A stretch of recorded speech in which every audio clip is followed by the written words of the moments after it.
The Kiros Report is honored to bring to its domain Professor Neil Roberts, a personal friend of mine who happens to be an associate dean of the faculty at Williams College. Williams College is the #1 college among national liberal arts colleges in the country. He is also the John B. McCoy and John T. McCoy Professor of Africana Studies, Political Theory, and the Philosophy of Religion. Professor Roberts was president of the Caribbean Philosophical Association from 2016 to 19, and he served for several years on the prestigious Political Theory as one of its executive directors. Among his numerous works and articles marked by their analytic acuity and imagination are the likes of Conversations with Cornel West, which I edited and to which he presented a foreword with the great George Yancey. Additionally, I might also express my gratitude for him to take time from his busy schedule of deaning and wrote a brilliant foreword to my forthcoming book, Zara Jacob's Inauguration of Modernity. He has also contributed articles and chapters on this extraordinary idea of creolizing the canon, as he calls it, Black radicalism, totalitarianism, and modern politics. His work has appeared in periodicals such as the Caribbean Philosophical Association's journal called the CLR James Journal, Contemporary Political Theory, the Journal of the Hannah Arendt Center for Politics and the Humanities, Perspectives on Politics, Small Acts and Theory and Event. I could say considerably more, but I think I should stop here unless our structured time is overtaken by a long introduction. Welcome to the Kiros Report. Thank you very much, Professor Kiros. Well, one doesn't know how to begin. For me, beginnings are very different, very difficult and very different. And of course, naturally, endings are also. But beginnings are very hard. So let me begin with the following question. This idea of creolizing is really arresting. And your readers and admirers in private emails have asked me to ask you to expound on that trope, on that concept, which I think is one of the organizing principles of all your work, particularly the most recent work on Hannah Arendt, Jean-Jacques Rousseau, which he did with the great Jean, and many others. Yeah. So again, thank you for having me with you and your viewers. And so I want to start out before getting right to creolizing, by giving some of the background. That'll be helpful. So I would say much of my work, not only in the past, but also in the present, has been particularly in the area that we might call Africana thought, Africana with an A. And if we understand, as I do, Africana thought as being a particularly modern mode of inquiry, and by modern, there are different dates and time periods that persons might use to think about the modern period. But when thinking about Africana thought, I think of a single date, October 12th, 1492. October 12th, 1492, as scholars such as Sylvia Wynter and Enrique Dussel and others have noted, is the moment in which what we now call the Bahamas is where Columbus and his first crew, when thinking he was going to Asia and then ended up in what we would now call the New World, the Americas, landed on in the Bahamas. And it is at that period and then the subsequent not only conquest and spreads of diseases and also the Atlantic slave trade and the like it were inaugurated, but also what at least I come to understand as not only our modern and contemporary notions of race, but also racial difference. And if we think of Africana thought as a modern mode of inquiry that is not just about reflecting on events from 1492 to the present, it's also reflecting on events and actions and peoples and figures and movements prior to that time. But if we think of the kind of the field as something that is inaugurated in that October 12th, 1492 moment, then I have organized my body of work, if you will, around what I consider three questions. And Professor, that will then get us to creolizing in a moment. So there are three questions that I would argue animate Africana thought as a modern mode of inquiry. The first I call the identity question. The second, the equality question. And the third, the freedom question.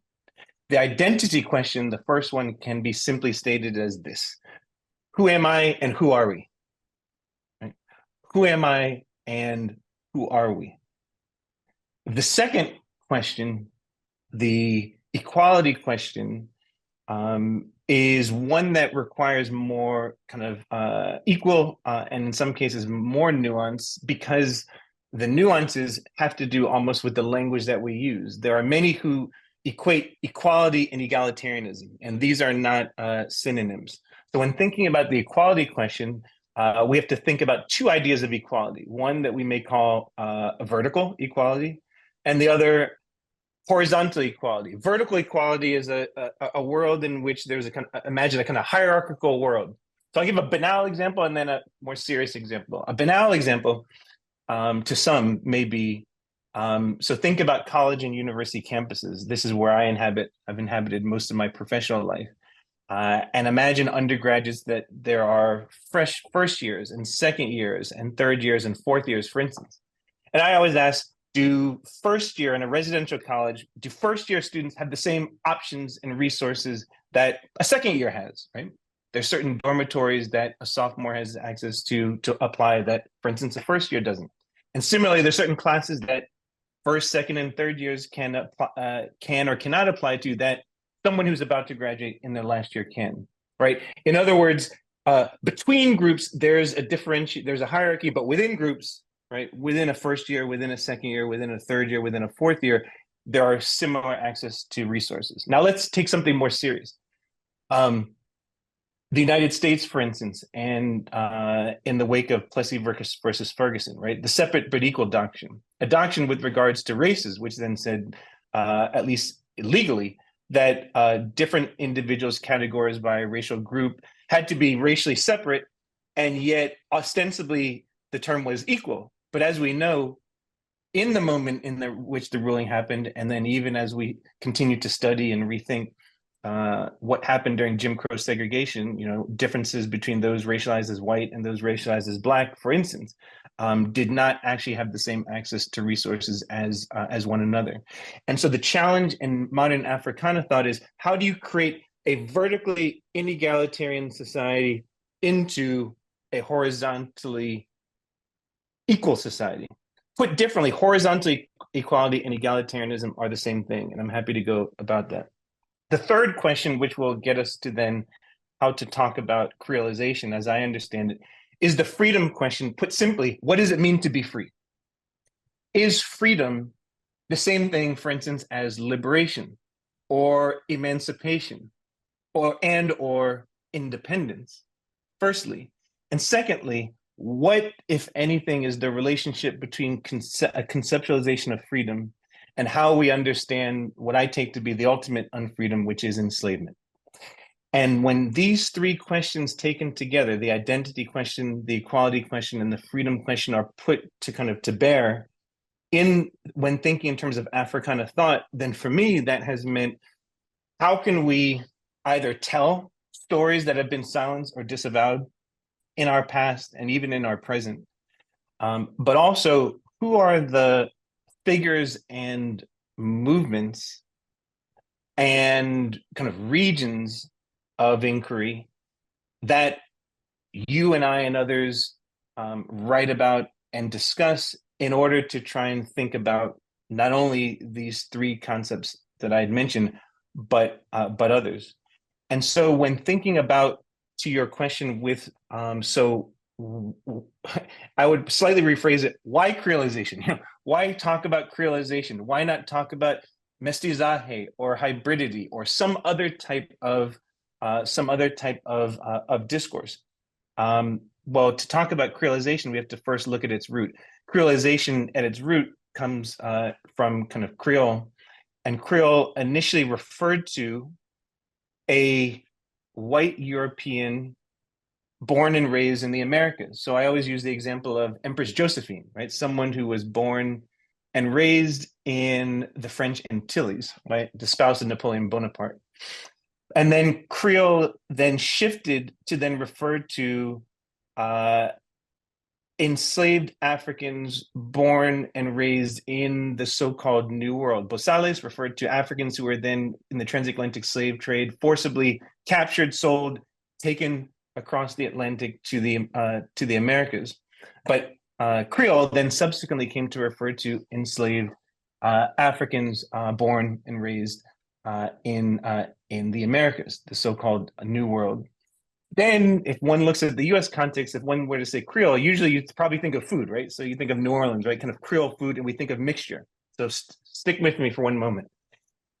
Creolization now as a gerund, right? Not simply as a noun, but as a gerund, something that is, as Fanon said, actional, right? In Black Skin, White Mask, something that is kind of actional. Creolization is not like I'll use this. Imagine if this was a blender, right?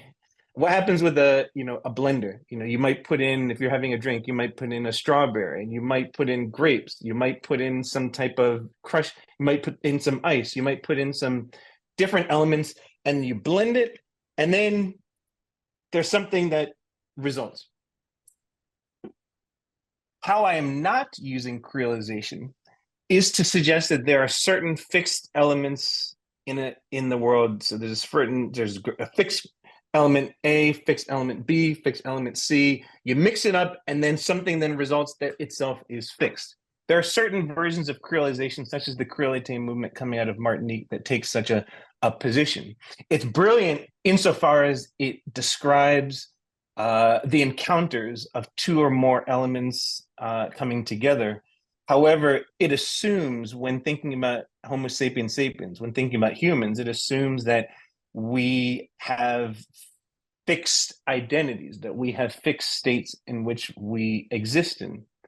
But if we were to understand, whether you agree with me or not, but if we can at least think about the idea of creolization as not only the encounter between one or more elements coming together, but also what is the novelty, or what Hannah Arendt calls natality, right? Newness, the kind of birth of something new. What happens when those encounters come together and then not only generate something new, but themselves going into the future orders might realign, and then novelty might then have to be rebirthed, so to speak.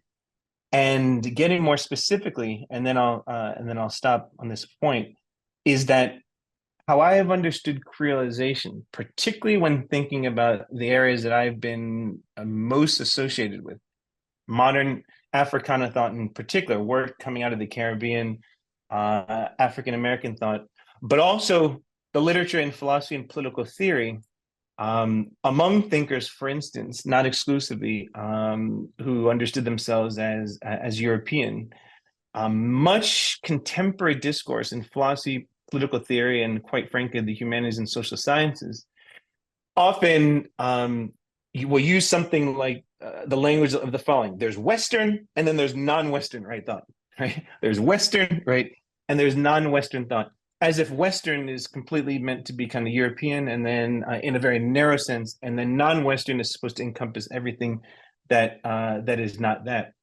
And not only do I think Edward Glissant was right when he said the West is not in the West, it's a project, not a place, in his book Caribbean Discourse.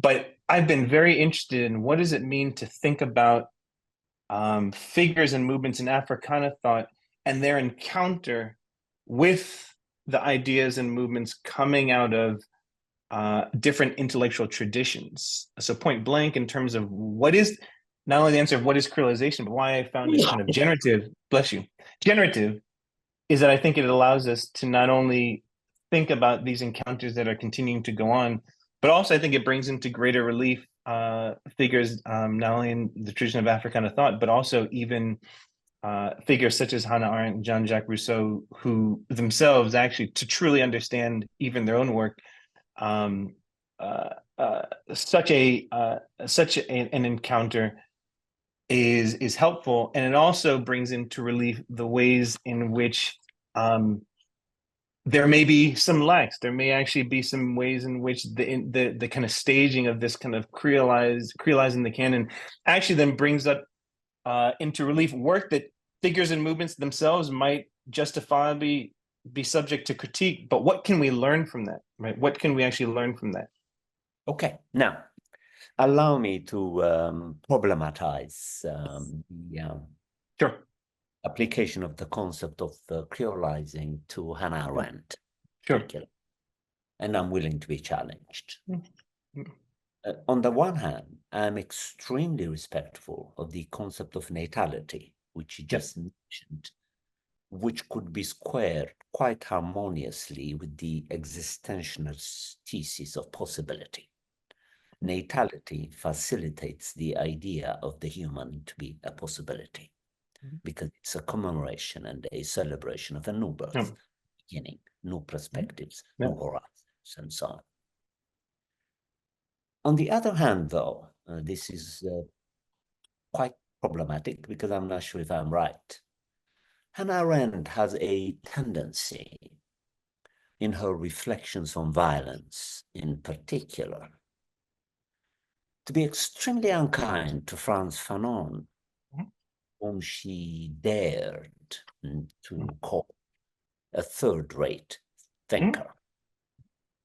As if that is not enough, when she reflects deeply on the concept of violence, there is a tendency on her part to approve violence when it is exercised by the West and in the West against the victims of the global South, but is very quick to condemn it when the colonized exercise it by contending that in the hands of the colonized, most particularly Blacks, it is really a criminal activity. I find this to be very disturbing. So I can imagine the possibility of theorizing Jean-Jacques Rousseau with the productions of the global South, because there is a harmoniousness that is built on the idea of compassion on the part of Rousseau. A compassion that he learned from his reading of Western anthropologists and others, which encouraged him to be inclined to be extremely kind and fascinated by the non-West, by the islanders and others. Whereas when he brings Hannah Arendt to the mix of the creolizing project, it's very disturbing, because she's criminalizing the colonized for seeking what he called freedom, which he analytically quite rightly distinguished from liberation, emancipation, and so on, as an exercise of the defense of natality, a beginning, a possibility. But not for Hannah Arendt. She did this twice, a condemnation of Fanon, and then proceeding to condemn the quests for freedom on the part of Blacks as a criminal activity. All right. So it's a wonderful question, a very expected question, if I must say, because then again, not assuming your the familiarity of your viewers with Hannah Arendt, so I'll say a few things in terms of trying to respond. Hannah Arendt was a German Jewish emigre thinker of the 20th century, who, while formally trained in philosophy, rejected that label, considered herself what she would call a kind of a political theorist. And it's important to state that as someone who then ended up fleeing National Socialist Germany, spent to the year half of her life in Europe and half of her life in the United States. And I say why that is an important beginning because Hannah Arendt was someone who actually wrote quite extensively with regards to what she called race thinking on the one hand, the idea of race secondarily, and then also kind of thirdly, racism, before fleeing and then ultimately becoming naturalized in the United States. But much of that work was with regards to 19th and 20th century Europe. And so perhaps two of her most controversial works, two of the three most controversial works that Hannah Arendt published while she was in the so-called American years. One was an essay called Reflections on Little Rock with regards to the Little Rock school's desegregation of the 1950s. And the second being the work that you mentioned at the end of the 1960s, an essay that on violence that was initially published as a long essay and then subsequently the following year a book. And then a third work, Eichmann in Jerusalem, that was also considered controversial. So why even mention Hannah Arendt, with regards to the Creolizing Project, and also why I wanted to open with regards to thinking about race. In that work on violence, Hannah Arendt was trying to distill, at least as I understand it, what do we mean by violence? So you have figures like Frantz Fanon, most notably in The Wretched of the Earth, but also before that in an essay called Algeria Unveiled, more accurately translated, Algeria Unveils Herself, in which in different ways Fanon was building towards a more mature theory of revolutionary violence. And in On Violence, the book version for Hannah Arendt, in the process of trying to define what we mean by violence, and I think you're rightly so, not only in terms of Arendt's assessment of Fanon, but also Black student activists, right, on different college campuses.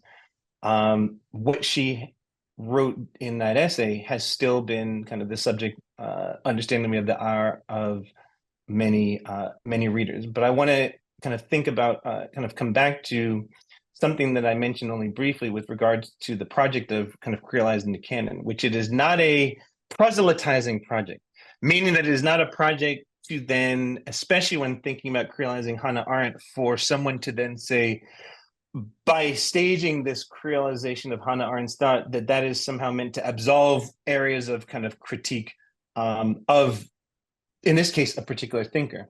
However, I want to just push back a little bit with regards to On Violence in terms of what I have found very generative about the book. So in the book, Arendt is right. There's many concepts that people use but don't define. So for instance, even Frantz Fanon in The Wretched of the Earth, his mature theory of violence, he doesn't give a normative definition of violence. It's something that in many regards one has to parse together in his more descriptive accounts of decolonization and what Fanon writes on violence, on culture, on national culture, right? The idea of the new humanity and etc. But Arendt begins and says there are several terms that people claim are the same as violence and they're not. And so she said there's five terms, and she spends the first part of the book talking about them. She says there's power, strength, force, authority, and violence. And then Arendt does something that is counterintuitive, where she says, before I get into those definitions, I am going to make a claim that the opposite of violence is not nonviolence. So I'm going to repeat that. Arendt makes an argument that the opposite of violence is not on violence. And in her argument in the book On Violence, she says the opposite of violence is power. And she makes a claim that power is not just human activity, but is human activity in concert. So that Power is not you or I exercising any type of action. It's that you and I and others collectively, in concert, have a form of activity.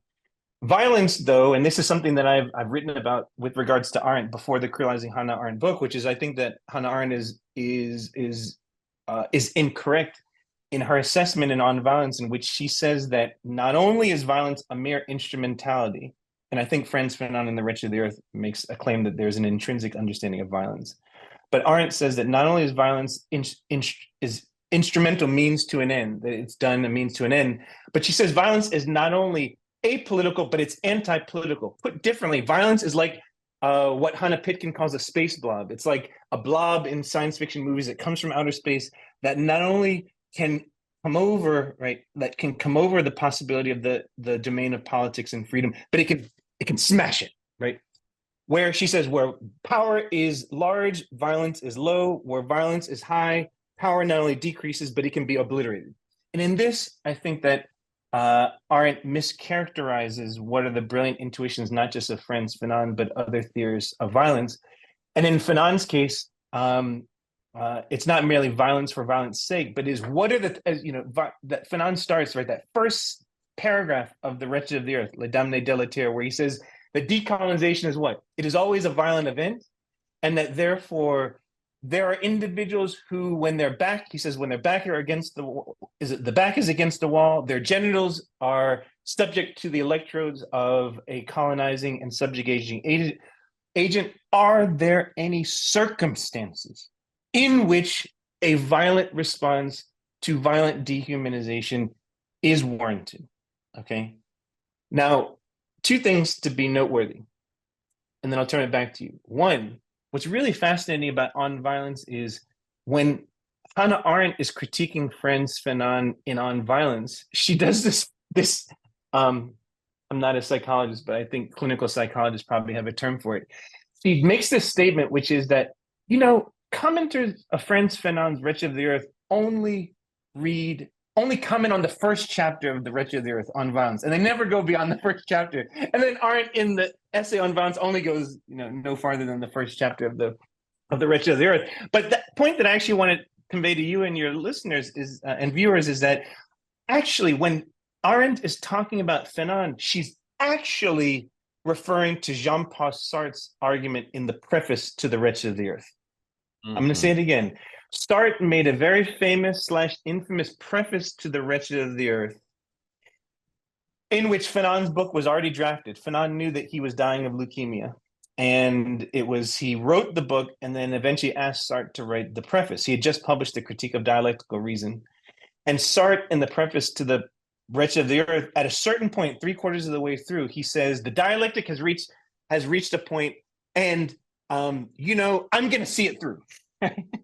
So Sartre's argument on violence in The Wretched of the Earth is actually not the argument that Fanon made. And so what's the takeaway? What I find, especially with figures and movements in the Global South, is that a figure who literally published a series of lectures at the same year that Hannah Arendt wrote On Violence, the famed Guyanese Pan-Africanist Walter Rodney. When Walter Rodney in 1968 went to a Black Writers Conference in Montreal and then was informed during the conference that he was banned by the early post-colonial government of Jamaica, he flew back to Jamaica at the end of the conference and then was turned away on the runway in Kingston Airport and then was told that he could no longer return. And much of it was because Walter Rodney, for his brief period of returning to the University of the West Indies in Jamaica, where he went as an undergraduate, he had his day job as a professor of history, and then he was fraternizing with the Rastafari movement that was still even considered a cult in early post-colonial Jamaica. And then he was banned for a series of activities that were viewed as insurgent and challenges to the post-colonial Jamaican state. Walter Rodney published lectures right soon thereafter, the same year that Arendt actually published On Violence, called Groundings with My Brothers. And in it, Rodney attempted to not only explain why he found farcical the reasons for his ban by the Jamaican state, not the people, right? as Michel Rolfe Trio, the late Haitian anthropologist, said, there's a difference between the Haitian people and the Haitian state, right? And similarly here, there's a difference between the Jamaican state that banned Walter Rodney and the Jamaican people for whom he had much love, just to be clear. But Walter Rodney, in that essay, also tried to think through someone who had joined him at the Black Writers Conference in Canada, namely Stokely Carmichael, who was the one who coined the term Black Power. And in the lectures on the groundings with my brothers, Rodney wrote about not only the term Black Power in the US, as Stokely Carmichael had asserted, but he wondered, does Black Power function differently in the Caribbean? And he makes this very dizzying but profound claim that he says that Black Power isn't just about phenotyping. It's not just about what one ascriptively is. It's also connected to a set of ideals. And he thought that in the Caribbean, particularly the Anglophone Caribbean, that there was a related but distinct understanding of Black Power that what, in my reading, starts to sound a lot like Hannah Arendt's argument on violence with regards to power, that power is not simply an activity, but it's an activity of acting in concert. I don't have time right now to spell it out in detail, but this gets back to your point, and I'm not dodging. I think that absolutely, in terms of what you have found very unsettling. I'll use the word unsettling. You didn't use it. Unsettling in terms of Hannah Arendt's writings on violence. I would add the reflections on Little Rock with regards to her understanding of race and racial orders, and quite frankly, Black politics in the United States and the Americas. But I think that there's actually a lot to learn, not only from addressing that, but going where most commentators don't go, which is to say that even in that text, there is actually work that speaks, in my view, to many of the preoccupations by thinkers both in Rodney's time and also in our own with regards to social and political movements in the global South, in and about the global South, that I think we should that we should discuss. And I think it is actually no surprise that those two works, Groundings of My Brothers and On Violence, emerged at the same time. So I don't think it's coincidence. I think it's something that we, and by we I mean collectively, in terms of intellectuals and lay scholars who have been writing about this and discussing this for years, decades, have not parsed together. And so that's just one contribution that I would hope to what is the significance of creolizing Hannah Arendt, and by extension, the larger Creolizing the Canon project, which also is not staging an active creolization with European thinkers such as Hannah Arendt, but also a range of thinkers in Africana thought and movements. That this is the value. It's not the only way to approach these questions, but I think it has deep value. Excellent. Now, we have about 30 minutes left, and I would like to use this time systematically to address on the surface 3 issues. We might not have time to delve deeply into them, but Yes. let's announce at least what I have in mind. They are the following. The second part of your project, which fascinates me and which unites your project with mine, is this objective attempt at extracting a political theory, a political philosophy from the imaginations and intelligences of thinkers from the global South, which in your case is particularly grounded on an understanding and interpretation of the highly original attempts on the part of African-American thinkers in particular, in the wake of slavery and the brutality of discrimination, managed to give us insights which you collect brilliantly and develop a political theory on their behalf and out of their imaginations and intelligences. I would like us to address that. And then secondly, I'm also equally fascinated by these remarkable forwards he wrote, both to Conversations with Cornel West along with George Yancey, and the forward to Inaugurations of Modernity. my own work, which I would like us to get into. And I would like us to do this under a new rubric, which complements but also has deep tension with the trope of creolizing, namely radical Black thinking. There seems to be a tension between these two projects, which are also extending, and this is the final part of the anticipated questions that I hope you can address, to consider writing a work on a neglected giant that the Rastafarians elevated to the status of a demigod, and yet not many books have been written on him. In fact, I'm bound to say maybe one or two. The Ethiopian Emperor, Haile Selassie. So take these three projected questions and select the ones that you can address yourself to in 30 minutes. I apologize for the breadth of the questions. I think that we can address these actually together. So I'm going to take the opportunity to try and do this. And so you are exactly right that I have spent a great deal of time, both, or not just both, more broadly even than two areas, in a kind of teaching, my research, and my writing to really think very systematically about, yes, thinkers from the global South, but also figures in modern Africana thought that we might describe as broadly working within the area of Black political thought. Thought by those not merely from, though including Africans, but people of African descent, working in this kind of broader kind of Black political thought kind of traditions, plural. And I'll come back to why I say plural and not in the singular.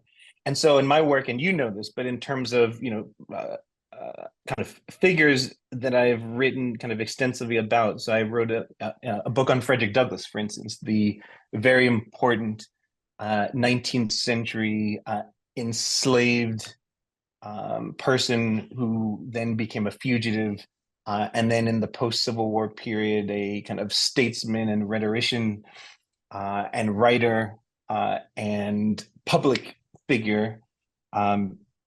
The figure of Sylvia Wynter, the contemporary Jamaican thinker, born in Cuba, by the way, born in Cuba, and then returned to Jamaica 2 years with her parents and brother, who was influential in not only the thinking through and the formation of what would become post-colonial Jamaica, but also in the area of Africana thought. And when I was introduced to Wynter's work and beginning to kind of write about it, there was very little discussion of Sylvia Wynter's thought, and it seems almost overnight. And I believe, correct me if I'm wrong, at Harvard, one of your students, who's also an actress and a thinker in their own right, wrote a senior thesis right on Sylvia Wynter's work within the last few years, and that was something that was just not the case even a decade ago, let alone when I was doing a lot of work on Wynter. And then other figures, Angela Davis. But I also want to just mention two interrelated areas that I think are important, which is the Maroons and this idea that I call this theory called freedom is Maronage, because this does connect to the tradition of Black political thought and also how do we think about thinkers from the global South. So I became very interested earlier in my career with thinking about how do we so-called get free. Right now, I've been spending a lot of time thinking about how we live free, or how do we even live in a world, whether you, I, and others are living what we imagine is our ideal version of the free life. But going back to this period in which I was very much concerned with how do we think about getting free, particularly in the wake of September 11th in 2001, I was dumbfounded in the discourse that was happening. Not only was there this resurgence of discourse of the West versus the non-West, right? Are there certain people or communities who know what freedom is, and others who simply do not? But perhaps most importantly, I wanted to begin at the time to probe if, in fact, there is a relationship between conceptions of enslavement and what does it mean to be free. I wanted to zoom in and just try and distill, right? What is that? What is that interrelationship? And um, and that's where I really spent some time thinking about the Maroons, right? The Maroons were, in some ways, this brings back to the beginning of our conversation today. Maroons, or the term kind of Maranage, M-A, sometimes it's M-A-R-R-O-N-A-G-E or M-A-R-R-N. But nonetheless, the term Maranage it just translates. It's a word in French that means flight. It's a noun that has the effect of a verb. And so I became very interested in the historical as well as contemporary Maroons, but particularly the historical Maroons, particularly in the 16th century to the 18th century and early 19th century, individuals who were on kind of plantations in the Caribbean, plantations in the what would become the United States of America, individuals who were enslaved persons who then ended up either by themselves, taking flight from the plantations for an hour or a couple hours or an afternoon at a time for just sustenance, mental sustenance, or those who are then trying to organize about possible forms of escape with individuals on other plantations, to collective groups that decided who didn't believe that overturning the slave regime, or what I call the slaveocracy, was possible in their lifetime. And so collectives of individuals who then, in some sense, circumscribed to create a kind of a collective community of runaways within a larger plantation order. And that's historically the general narrative of how Maroons and Maranage have been thought of. Very kind of powerful stories and lived experiences, but still, when one talks about the Maroons and freedom, it's a very kind of Janus face history. And so I was really interested in saying, what if we were to zoom out through space and time and say, from antiquity to millennia into the future, what if we were to think about freedom as a flight from some form of flight from the condition of enslavement, but not actually what John Hope Franklin and others in his wake talked about as moving literally physically from enslavement to freedom? But what if we actually think about the act of flight itself, right? Our physical, our psychological, our metaphysical, right, understandings of what does it mean to negotiate distance, movement, property, and purpose together. Distance, movement, property, and purpose together. What if the act of not just the result, but what if the actual act itself, the attempt at trying to refashion our condition out of a zone of non-being, what if that's where freedom resides? What if that is actually kind of where freedom resides? And for me, then, when thinking about, I'm only giving a snapshot, but when thinking about not only those historical Maroon communities and contemporary Maroons, but also Frederick Douglass's life and work, Angela Davis, I mentioned as an important, not only kind of scholar activist, but also with regards to a major issue in the 21st century, right? Mass incarceration, right? But also the Rastafari movement, because that will later bring us back to Haile Selassie. But there are different areas, much of which I'm leaving out. These are some of the core that have helped to anchor what I think is a vast set of traditions under the rubric of kind of Black political thought, that I still think there has not been enough work to do. And so I want to put one rider to this before moving to your second point, or question rather, which is the term, the Black radical tradition, because in some sense you preempted the question of the tension. You're saying this tension between Creolization and, wait, if I understood you, you said radical Black thinking. So let me come to that. In 1983, a thinker by the name of Cedric Robinson, incidentally someone who Sylvia Wynter both taught with and corresponded with in many periods when he was alive, an African American, a Black American thinker who was one of the few, actually, during the time in which the book he published in 1983, who even was writing about kind of Maroons and Marronage in his own way, right? In his own way.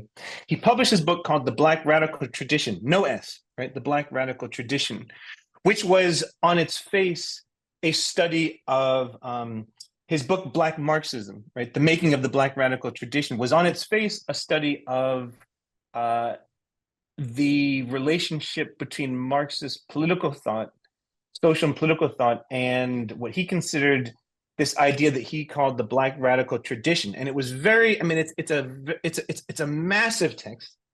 And it's so, for someone who is not trained as a historian, there's such detailed historicism. But what's really fascinating about the book is the first quarter of the book does not actually mention Africans and people of African descent as its anchor. He actually focuses on the Irish in England. That's the majority. The first quarter of the book is on the Irish in England before the encounter between what we now would say is the Atlantic kind of slave trade and Europeans having gone into Africa, the Portuguese slave trade and the like, Spanish slave trade, the English slave trade, the German slave trade.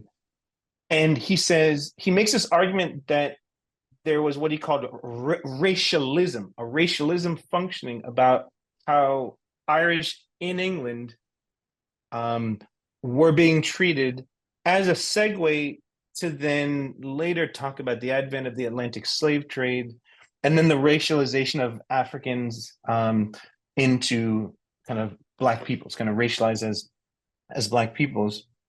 And it's a wonderful book. However, I asked myself, is there a singular Black radical tradition, or even push it further? Is there a single tradition of Black politics that goes from here to there, and it's linear and it's singular? It's linear and it's singular.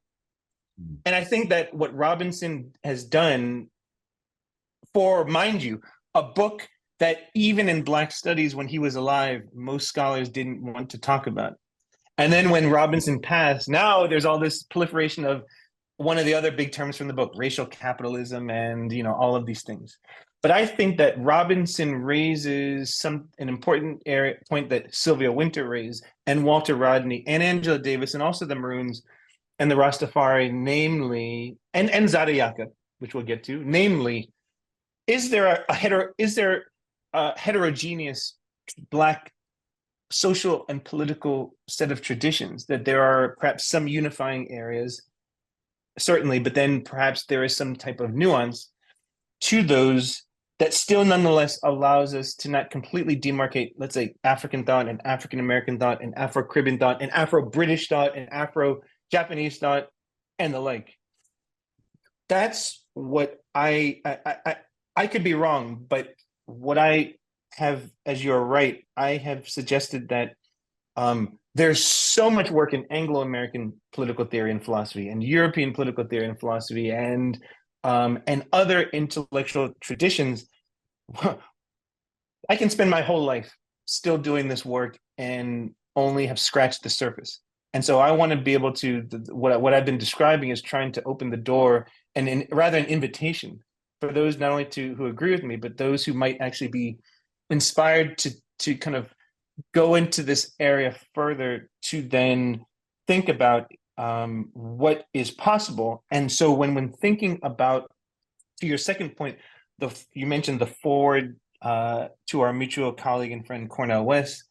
book of interviews that he conducted with yourself, that myself and George Yancey, in terms of thinking about the forward and also introductions to a work such as that, for me, what I called, philosophizing the love supreme. I wanted to be able to take out the essence of Cornel West, who is not only a preeminent figure in modern Africana thought, right, and also Black politics, and also thought more broadly, given his intellectual formations. And it's not, we should also really note that Cornel West very much also sees himself in terms of how he understands religion, right? Not just kind of theology, but also religion as in the philosophy of religion as very central to his entire body of work and who he is. He says this always, who he is, wherever we think about him, who he is, he always begins with that location.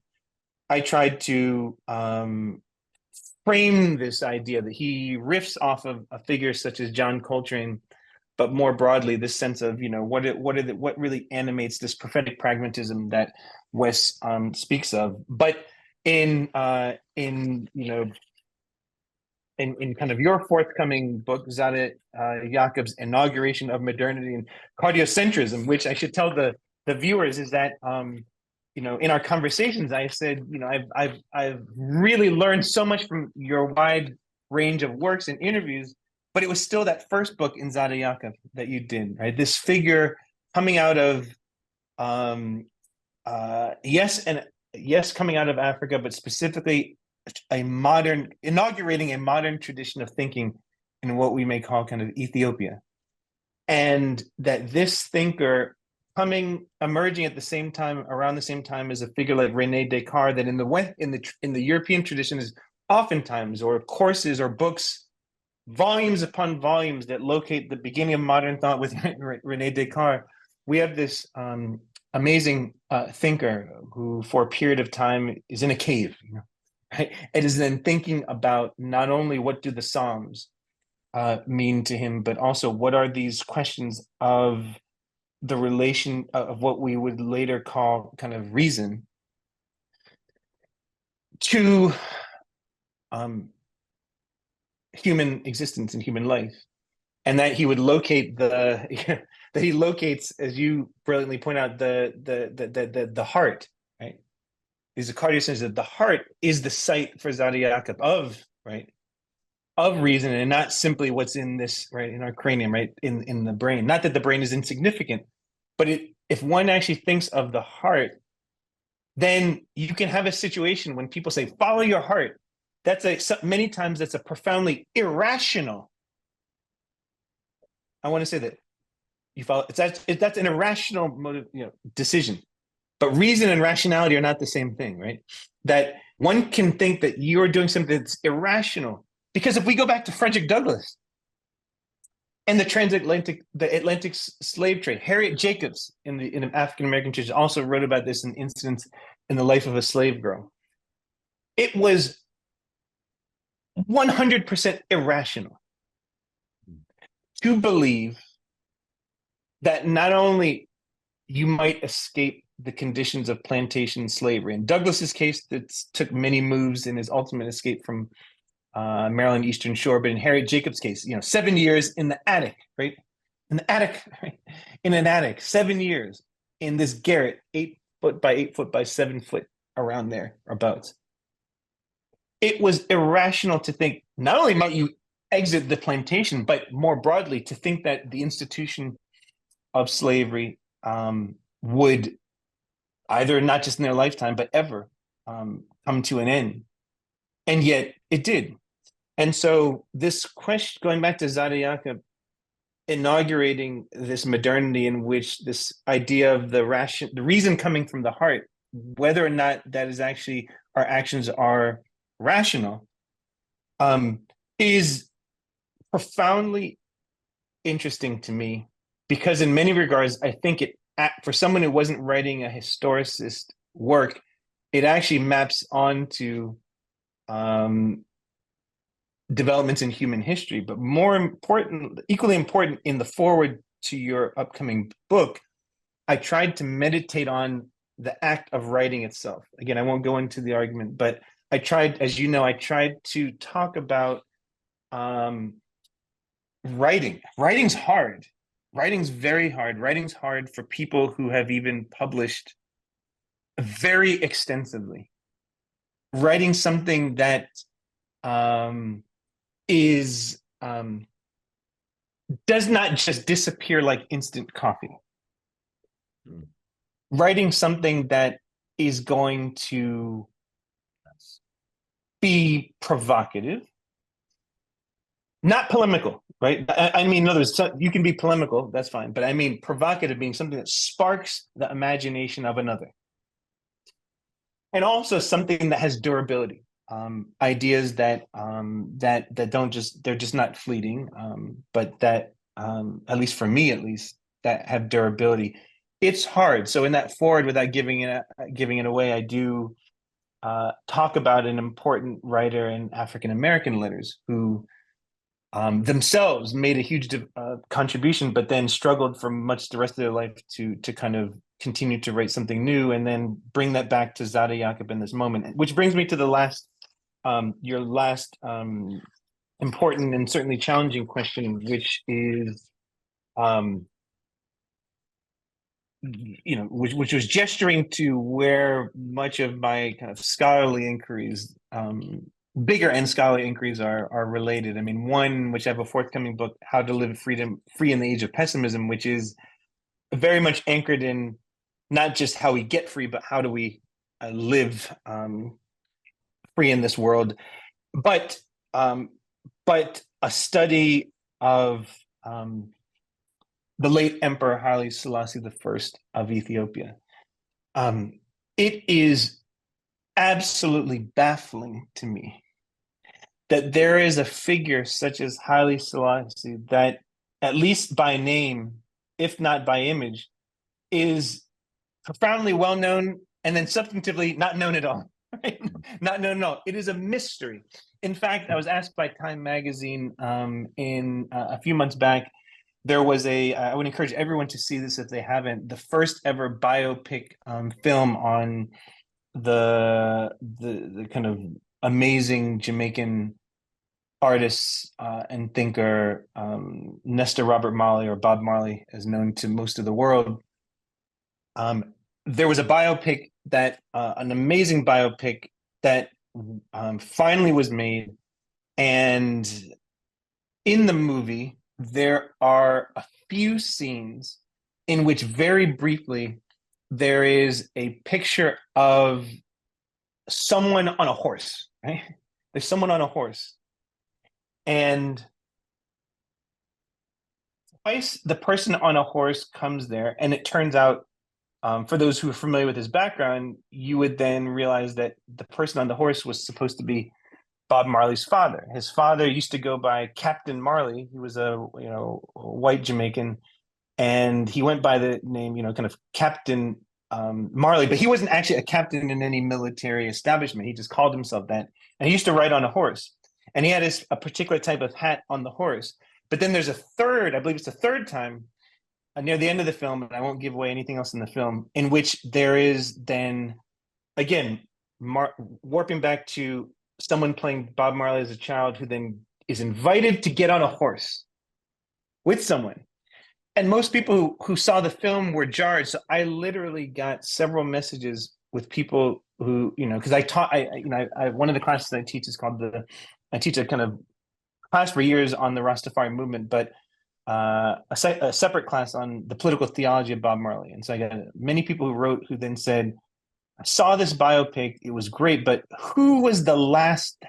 I'm confused. The last person didn't look like they were supposed to be Nesta's father. And sure enough, it was an image of Haile Selassie, because Selassie was known, it was a different hat. Okay. So this is all to say, whether it's listening to kind of reggae music or dancehall music, where you hear Selassie, in which, as you said, in terms of within the Rastafari movement, of which Bob Marley was a member of one of the mansions, essentially one of the branches of the faith, that for most Rastafari, Haile Selassie, who was crowned, who assumed on November 2nd, 1930, the throne as Emperor Haile Selassie I, that was the reincarnation. That moment was the prophesied reincarnation and return of Jesus Christ as a black man, right? And that there were these various, there's many, there's kind of many, not just stories of prophesying or historical accounts that there would be a black king, emperor who would be kind of king, not just king, but emperor who would be crowned. And so the kind of proto Rastafari across the Atlantic then said, this is right. This was, as they said, Jah, right? That God had returned, Christ had returned. And so for us, there's many Rastafari who believe in that understanding that Selassie is divine. Then you have many those, particularly in East Africa, and even within what we now call Ethiopia, who see Selassie as, yes, he was this political leader, but he was also an individual for whom, when one thinks about ethnicity, not just race, right, but ethnicity, right, that what would later become not only Somalia but also kind of Eritrea, that even internal to Ethiopia, and not even vis-a-vis those other two nation states, that he was someone that there are still many who believe was fomented kind of ethnic divisions.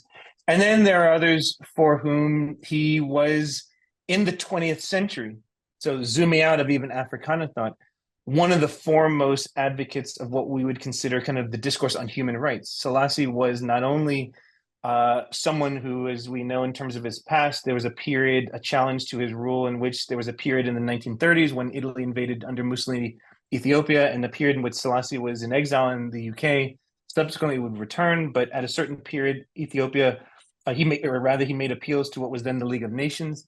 And then subsequently, he became one of the main architects behind what would become the United Nations, right? And so within human rights discourse, Selassie is a different figure right over there. And then there's just a large amount of people who don't know much about him at all. And to your point, not just books, even articles, beyond very surface information, there is just very little on this complicated figure. And so I think in a lot of ways, trying to at least bring into relief more with more depth and an intellectual history of Haile Selassie I, in many regards, is actually his life, and his life actually brings into relief much of what we just discussed. His life brings into relief much of what we just discussed. Well, how impressive that you managed to respond to three rather broad questions that could have occupied easily 3 episodes with 1 hour in length. And I'm very grateful. So before we get off the air, I want to let my readers know that the Kiros Report, which used to be called African Ascent First, and African Ascent International, and then Excellence, and now I have landed with a new name, which bears my name, the Kiros Report, has published this far a collection of interviews done on the air in the form of 2 books. One book, which we addressed cursorily, with Cornel West, Conversations with Cornel West, to soon be followed in a month or 2, called Conversations with Noam Chomsky. And now with Professor Robert's help, because he has access to prestigious publishers, we're thinking in terms of publishing these 3 interviews that I have done with him over the past 5 years, to be called Conversations with Neil Roberts. How grateful I am that I had you for 1 full hour in what I'm tempted to call an intellectual feast, which is a combination of historical reflections, organizing imaginary tropes and concepts such as realizing, and then revising the singularity of the Black radical tradition by adding that democratizing S, and extracting different theories, different arguments, different visions, different horizons, different perspectives, which reflect the globality and similarities and dissimilarities of Black people's experiences. The Kiros Report is grateful for this particular interview.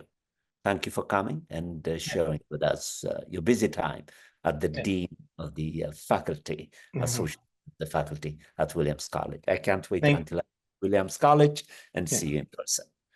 Thank you very much.